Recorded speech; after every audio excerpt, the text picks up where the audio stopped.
नमस्कार, मैं पवन कुमार यादव, प्रवक्ता रसायन विज्ञान, जैन इंटर कॉलेज करहल मैनपुरी। कक्षा 11 रसायन विज्ञान के अध्याय 9 हाइड्रोजन के व्याख्यान 1 के अध्ययन हेतु आप सबके बीच प्रस्तुत हूं। आज हम व्याख्यान 1 में हाइड्रोजन अध्याय के अंतर्गत जिन शिक्षण बिंदुओं का अध्ययन करेंगे, आइए सबसे पहले उन्हें देख लेते हैं।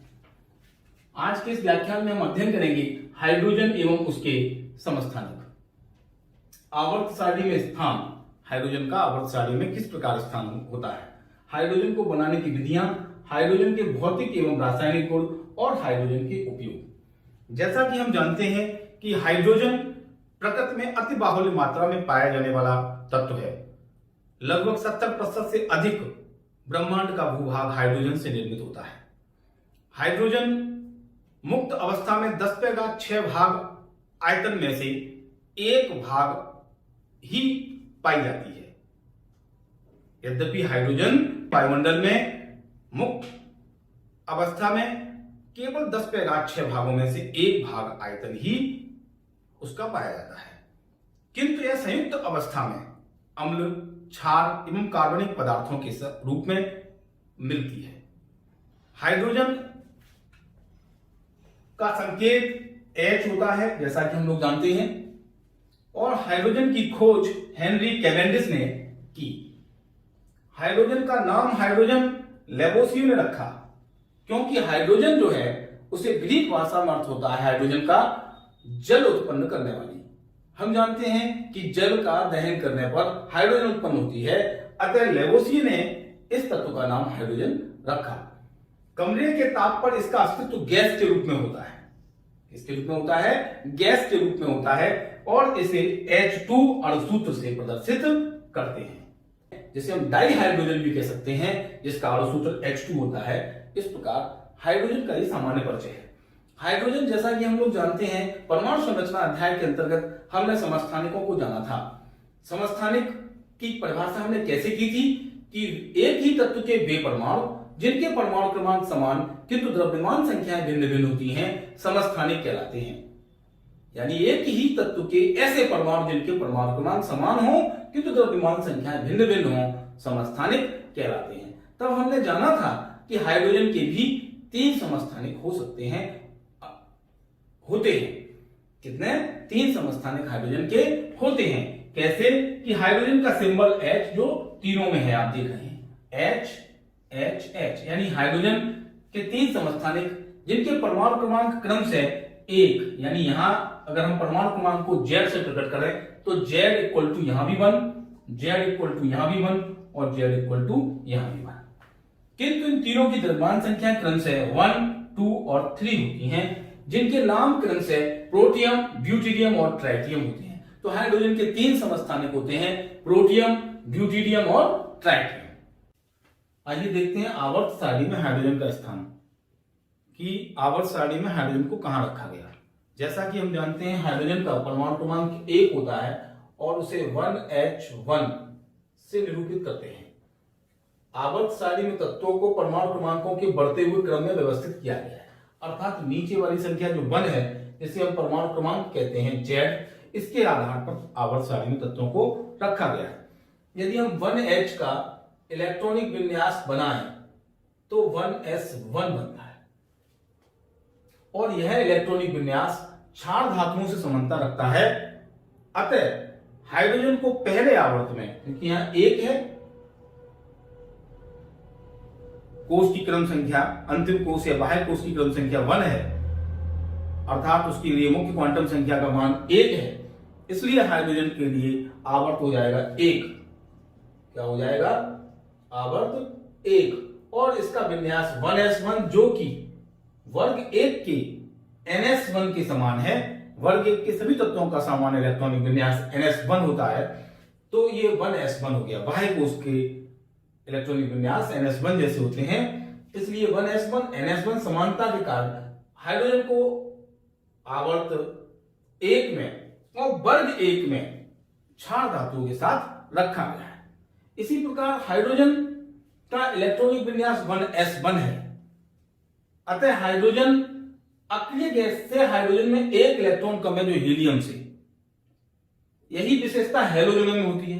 हेलोजन को हम लोग देख रहे हैं तो 9s बराबर अगर हम देखें 1s2 2s2 और 2p5, यहां हमने देखा 2p5 जिस प्रकार हीलियम से एक इलेक्ट्रॉन कम अक्रिय गैस से हाइड्रोजन में है, ठीक उसी प्रकार फ्लोरीन से में एक इलेक्ट्रॉन कम अक्रिय गैस नियोन से है। अतः हाइड्रोजन हैलोजनों से भी समानता रखता है। क्यों? क्योंकि हाइड्रोजन एक इलेक्ट्रॉन ग्रहण करके अक्रिय गैस का स्थायी विन्यास प्राप्त कर सकता है, जिस प्रकार से हैलोजन में एक इलेक्ट्रॉन ग्रहण करके अक्रिय गैस का स्थायी विन्यास प्राप्त कर लेती हैं।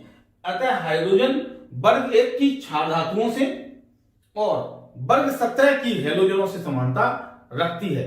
इस कारण इस हाइड्रोजन का आवर्त सारणी में स्थान विभाजित है। आइए चर्चा करते हैं कि आखिर हाइड्रोजन की हैलोजनों से क्या समानता है, हाइड्रोजनों की क्षार धातुओं से क्या समानता है। सबसे पहले देखते हैं हाइड्रोजन की क्षार धातुओं से समानता।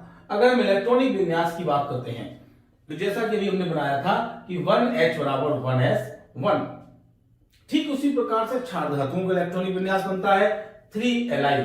लिथियम क्षार धातु जैसे वर्ग 1 में रखा गया है, किसमें रखा गया है? वर्ग 1 में, जिसे फर्स्ट ए से भी प्रदर्शित करते हैं वर्ग 1 को। 3Li का विन्यास बनता है 1s2 2s1। तो यहां क्या समानता है कि वाह्य कोश का इलेक्ट्रॉनिक विन्यास 1s1 और Li का 2s1, देखिए आप ns1 के समान है। उसी प्रकार 11 Na का बनाते हैं तो अंतिम कोश का विन्यास आता है 3s1। तो यहां बाह्य कोश के विन्यास एक जैसे हैं। अतः हाइड्रोजन वर्ग 1 की क्षार धातुओं से इलेक्ट्रॉनिक विन्यास में समानता रखती है, जिस कारण से वर्ग 1 में क्षार धातुओं के साथ रखना उचित है। अगर हम संयोजकता की बात करते हैं तो हाइड्रोजन की संयोजकता क्षार धातुओं की भांति 1 होती है, क्योंकि इसके बाह्य कोश संयोजी कोश में एक इलेक्ट्रॉन होता है 1। क्षार धातुओं की भांति ही हाइड्रोजन के संयोजी कोश में 1 इलेक्ट्रॉन होता है, इसलिए इसकी संयोजकता 1 होती है। अब देखते हैं ऑक्सीकरण संख्या, ऑक्सीकरण अवस्था। हाइड्रोजन की ऑक्सीकरण अवस्था क्षार धातुओं की भांति +1 होती है। जैसे HCl में हम अगर देखें तो हाइड्रोजन की ऑक्सीकरण संख्या +1 है, क्योंकि क्लोरीन की ऑक्सीकरण संख्या यहाँ -1, तो कुल यौगिक की ऑक्सीकरण संख्या 0, तो हाइड्रोजन की ऑक्सीकरण संख्या यहाँ +1 आती है। उसी प्रकार यदि हम NaCl में देखें तो सोडियम की ऑक्सीकरण संख्या +1 और KBr में देखें तो K की ऑक्सीकरण संख्या +1 है। इससे क्या देखने को मिला कि क्षार धातुओं के भांति हाइड्रोजन की ऑक्सीकरण संख्या भी +1 होती है। कितनी होती है? +1 होती है। इसी प्रकार अगर हम देखें धन विद्युतीय लक्षण, क्या देखते हैं? धन विद्युतीय लक्षण। क्षार धातुओं में धन विद्युतीय लक्षण पाया जाता है, क्योंकि क्षार धातुएं अपने बाह्य कोश से एक इलेक्ट्रॉन त्याग कर धनायन बनाती हैं, तो हाइड्रोजन भी एक इलेक्ट्रॉन त्याग कर धनायन बनाती है, इसलिए हाइड्रोजन में धन विद्युतीय लक्षण पाया जाता है। कैसे? हाइड्रोजन का इलेक्ट्रॉनिक विन्यास होता है 1s1, एक इलेक्ट्रॉन त्याग कर यह H+ प्रोटॉन बनाती है, हाइड्रोजन आयन बनाती है, जिसमें 1s0 हो जाता है। जैसे कि Li को देखते हैं 1s2 2s1, एक इलेक्ट्रॉन यह त्याग कर हीलियम जैसा विन्यास, माफ कीजिएगा यहां गलत लिखा हुआ है, इसको ठीक कर देते हैं। ये 2s2 नहीं हो सकता कि एक इलेक्ट्रॉन त्यागने के बाद 1s2 रह जाएगा। कितना रह जाएगा? 1s2 रह जाएगा, और यहां पर भी एक कक्षा कम हो जाएगा। देखिए कैसे एक इलेक्ट्रॉन Li का विन्यास 3Li होता है, 3Li, तो 3 के लिए बनाते हैं 1s2 2s1। ये वाला एक इलेक्ट्रॉन त्यागेंगे तो एक इलेक्ट्रॉन राइट साइड में RHS में यहां निकला, जिससे Li पर एक धनावेश आ जाता है। क्यों? क्योंकि इलेक्ट्रॉनों की संख्या कम और प्रोटॉनों की संख्या वही 3 के 3, अतः एक धनावेश ऊपर लगाया जाता है। तो यहाँ Li+ आयन बना, जैसे कि H+ था, तो यहाँ 1s2 विन्यास रह गया। ये विन्यास कैसा है? अक्रिय गैस की तरह स्थायी विन्यास है, जैसे हीलियम का होता है 1s2। उसी प्रकार यदि हम सोडियम का देखें, ये Na, इसका परमाणु क्रमांक 11 होता है, 11 के लिए बनाते हैं 1s2 2s2 2p6 3s1। ये जो 3s1 का संयोजी कोश का इलेक्ट्रॉन है ये निकल जाता है, बचता कितना है? 1s2 2s2 2p6 बचता है, और Na+ सोडियम धनायन बनता है। इस प्रकार क्षार धातुओं की भांति ही हाइड्रोजन भी सिंगल चार्ज वाला एक आवेश का, एक धनावेश का आयन बनाती है, जिससे धन विद्युतीय लक्षण हाइड्रोजन में प्रकट होता है। अगला है कि हाइड्रोजन क्षार धातुओं से समानता रखती है। क्यों? क्योंकि वह अधातुओं से संयोग करती है। जिस प्रकार क्षार धातुएं क्षार धातुएं अधातुओं से संयोग कर सकती हैं, उसी प्रकार हाइड्रोजन भी अधातुओं से संयोग करती है। कैसे? पहले क्षार धातुओं को देखते हैं। 2Na सोडियम क्लोरीन से संयोग करके NaCl बनाता है। ठीक उसी प्रकार हाइड्रोजन H2 क्लोरीन से संयोग करके HCl हाइड्रोजन क्लोराइड या हाइड्रोक्लोरिक अम्ल बनाती है। तो यहां देखिए कि हाइड्रोजन क्षार धातुओं से समानता रखती है, क्योंकि वह अधातुओं से संयोग उसी प्रकार करती है जैसे क्षार धातुएं करती हैं। तो ये हमारे पॉइंट थे जिनसे हाइड्रोजन की क्षार धातुओं से समानता प्रकट होती है, जिस कारण से आवर्त सारणी में हाइड्रोजन को क्षार धातुओं के साथ वर्ग 1 में रखा गया है। अब हम देखेंगे कि हाइड्रोजन की हैलोजनों से समानता।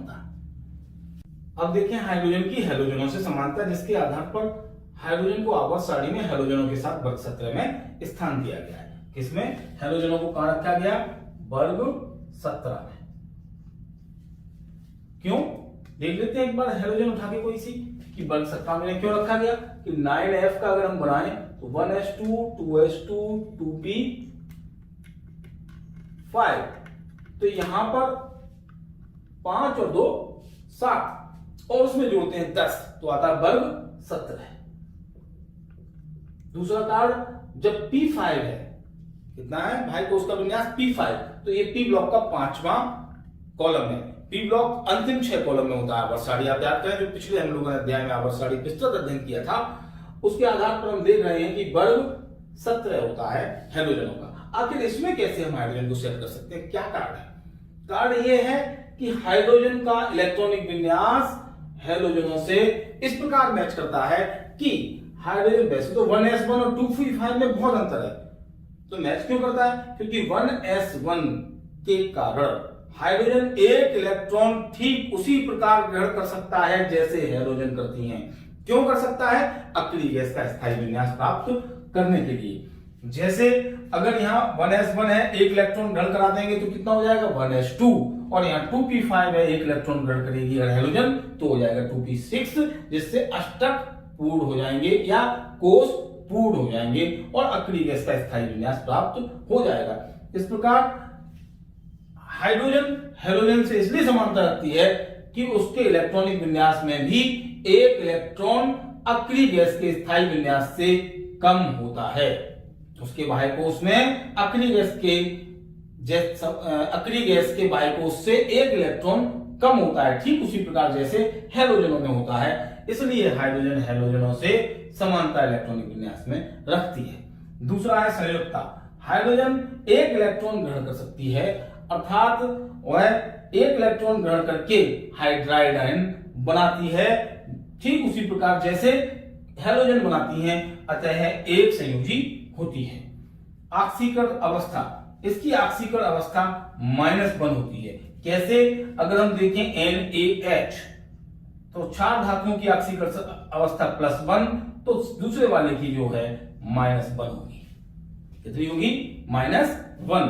तो ऑक्सीकरण अवस्था हाइड्रोजन की कैसी होती है? -1 होती है अपने उसके यौगिकों में।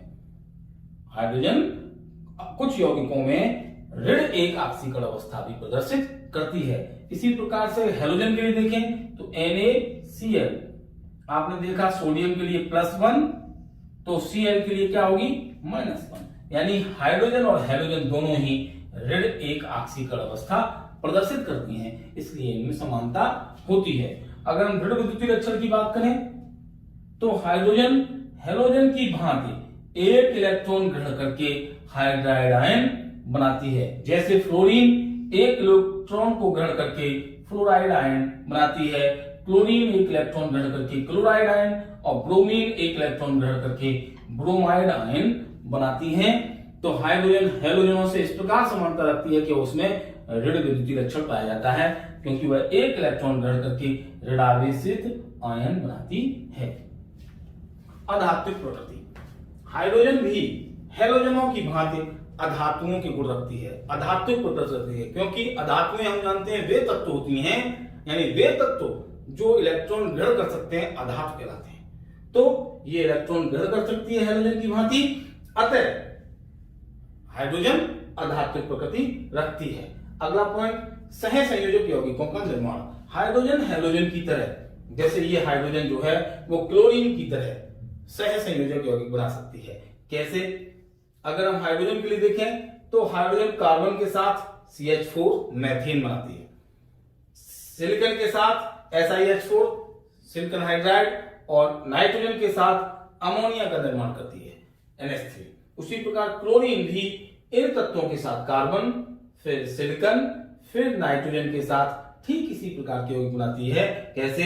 CCl4, जैसे CH4 तो CCl4, उसी प्रकार SiH4 तो SiCl4 और NH3 तो NCl3। तो यौगिक बनाने में समानता है। कैसी है? हैलोजनों से समानता है। इस प्रकार हाइड्रोजन हैलोजन और क्षार धातुओं दोनों से समानता रखती है, इसलिए आवर्त सारणी में इसका स्थान विवादित है। निष्कर्ष निकाला गया है कि हाइड्रोजन को S ब्लॉक में, अगर हम देखें तो S ब्लॉक में 2 कॉलम होते हैं इस प्रकार से। ये S ब्लॉक, ये वर्ग 1, ये वर्ग 2। तो हाइड्रोजन को S ब्लॉक में वर्ग 1 में प्रथम तत्व के रूप में यहां पर स्थान दिया गया है। तो हम क्या जाने कि हाइड्रोजन हैलोजनों से समानता रखता है, क्षार धातुओं से समानता रखता है।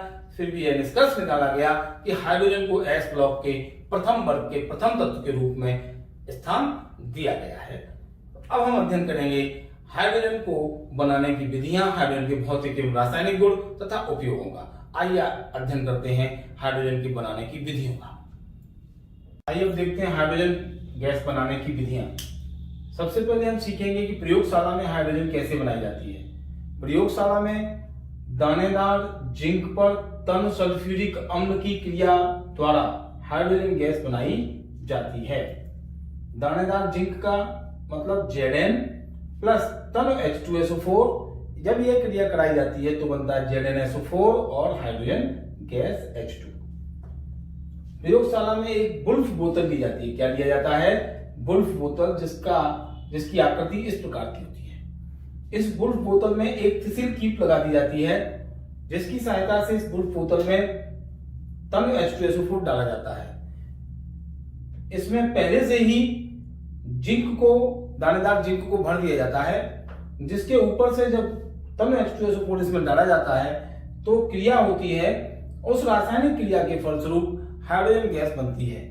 जैसे निकास नली की सहायता से जल से भरी हुई द्रोणिका में उल्टे रखे गैस जार में एकत्रित कर लिया जाता है। इस प्रकार जो ग्रीन ग्रीन डॉटेड बुलबुले दिखाई दे रहे हैं, ये क्या है? हमारी हाइड्रोजन गैस। ये द्रोणिका है, ये गैस जार है और ये निकास नली है। इस प्रकार प्रयोगशाला में हम दानेदार जिंक पर तन सल्फ्यूरिक अम्ल की क्रिया के द्वारा हाइड्रोजन गैस बना लेते हैं। अब देखते हैं दूसरी विधि जिससे हम हाइड्रोजन गैस बना सकते हैं, जलवाष्प और कार्बन की क्रिया के द्वारा। जलवाष्प का फॉर्मूला वही, जल का जो फॉर्मूला H2O से ही, जलवाष्प के भी फॉर्मूला को उससे दिखाते हैं H2O से। जब गर्म रक्त तप्त कार्बन पर, रेड हॉट कार्बन पर जब जलवाष्प की क्रिया कराई जाती है तो जल गैस प्राप्त होती है, जिसका सूत्र होता है CO प्लस H2, अर्थात कार्बन मोनोऑक्साइड और हाइड्रोजन गैस का मिश्रण प्राप्त होता है, जिसे हम वाटर गैस कहते हैं। क्या कहते हैं? Water gas. इस प्रकार प्राप्त वाटर गैस में अधिक मात्रा में जलवाष्प मिलाकर Fe2O3 और Cr2O3 फेरिक ऑक्साइड और क्रोमियम ऑक्साइड के मिश्रण पर 500 डिग्री सेल्सियस ताप पर प्रवाहित करने से हमें हाइड्रोजन गैस प्राप्त होती है। इसमें जो जल गैस और जलवाष्प का मिश्रण है उसे 1:2 के अनुपात में लिया जाता है। इस प्रकार हमें हाइड्रोजन गैस जलवाष्प और कार्बन की क्रिया के द्वारा हम बना सकते हैं।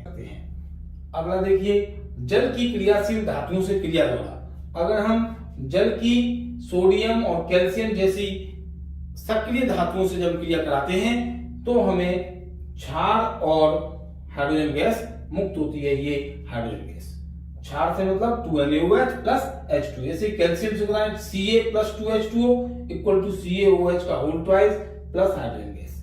तो इस प्रकार हम जल की सक्रिय धातुओं से क्रिया के द्वारा क्रिया करा करके हाइड्रोजन गैस प्राप्त कर सकते हैं। तो ये थी हमारी हाइड्रोजन गैस बनाने की विधियां। अब हम सीखेंगे हाइड्रोजन के भौतिक गुण।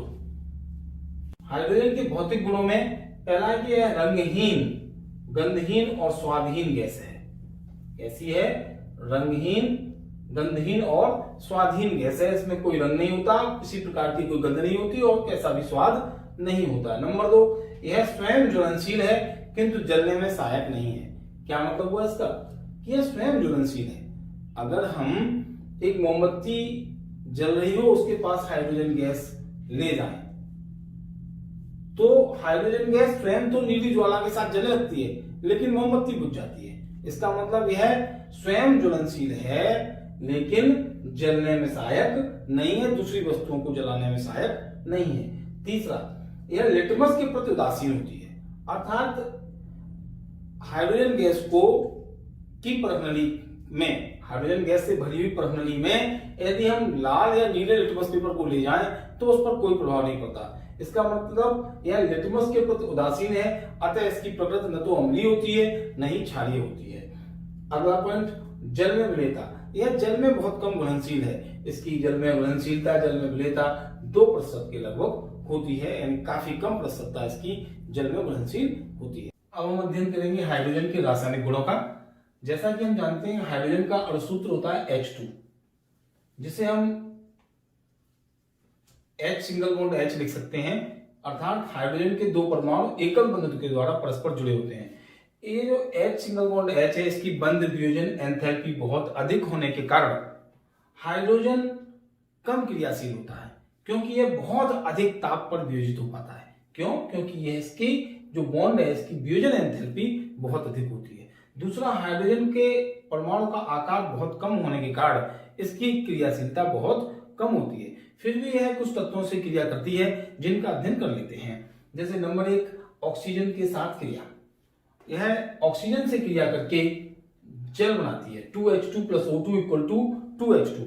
जब 673 केल्विन ताप पर इसकी क्रिया ऑक्सीजन से कराते हैं हाइड्रोजन की, तो बहुत धीमी गति से क्रिया होती है और जल का निर्माण होता है। किंतु टेम्परेचर को 873 केल्विन 873 केल्विन करते हैं तो यह इस क्रिया की गति बढ़ जाती है और जल बनता है और उसके साथ साथ विस्फोट होता है जिसमें ऊष्मा उत्पन्न होती है। तो इस प्रकार से हाइड्रोजन ऑक्सीजन से क्रिया करके जल का निर्माण करती है।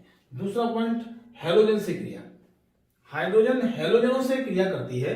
अगर हम 4 हाइड्रोजन क्रम से लें, fluorine, chlorine, bromine and iodine, तो चारों से इसकी क्रिया की परिस्थितियां, इसकी रासायनिक अभिक्रिया की परिस्थितियां भिन्न भिन्न होती हैं। जैसे हाइड्रोजन फ्लोरीन से अंधेरे में और कमरे के ताप पर ही क्रिया कर लेती है और HF यानी हाइड्रोजन फ्लोराइड बनाती है।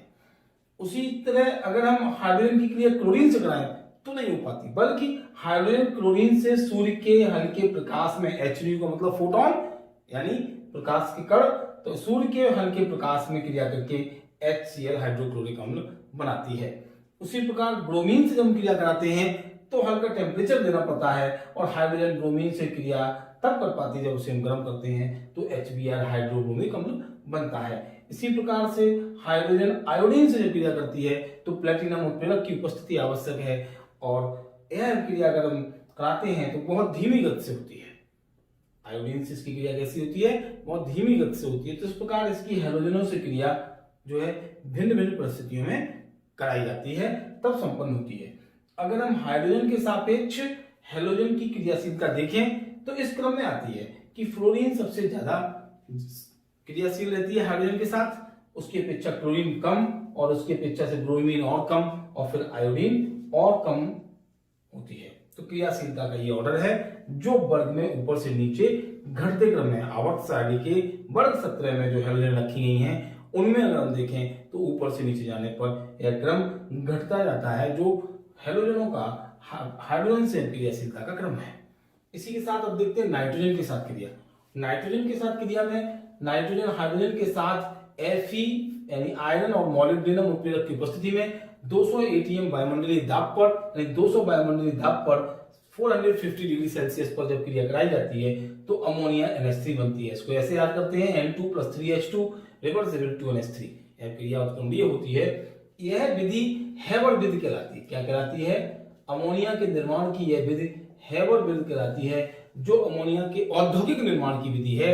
इससे अमोनिया का औद्योगिक निर्माण किया जाता है, जिसे हम हेबर विधि कहते हैं। तो हेबर विधि में नाइट्रोजन की क्रिया हाइड्रोजन से कराई जाती है, तब हमें अमोनिया प्राप्त होती है। आप इसे याद रखेंगे, ये नाइट्रोजन और हाइड्रोजन गैस का उपयोग भी है। चौथा, अपचायक गुण।